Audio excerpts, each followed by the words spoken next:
Hello बच्चों, let's see the question. It states that if the intensities of two interfering waves be I1 and I2, then the contrast between maximum and minimum intensity is maximum when.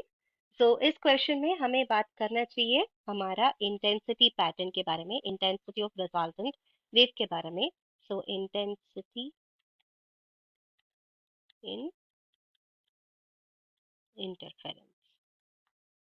सो जब हम intensity of interference को बात करेंगे, हमें पता है interference pattern में हमें मिल जाएगा एक maximum intensity and minimum intensity.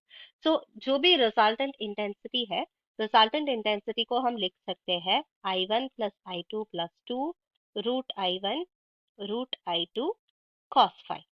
सो ये जब मैक्सिमम होगा, मैक्सिमम इंटेंसिटी में हमारा फाई 0 डिग्री है, सो मैक्सिमम हो जाएगा ये simply I1 plus I2 plus 2 root I1 root I2.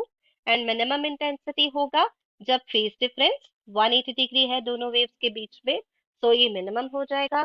सो जब ये मिनिमम मिलेगा हमें I1 plus I2 plus 2 root I1 root I2 cos 180. So cos 180 -1 है, सो इधर हम माइनस लिख सकते हैं.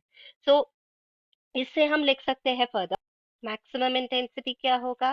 मैक्सिमम होगा simply root I1 plus root I2 the whole square.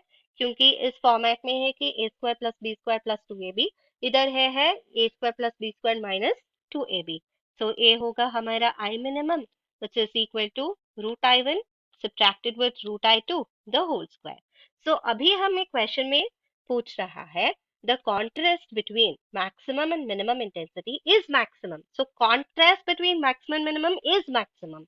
So ये कब होगा, जब minimum value of intensity 0 हो.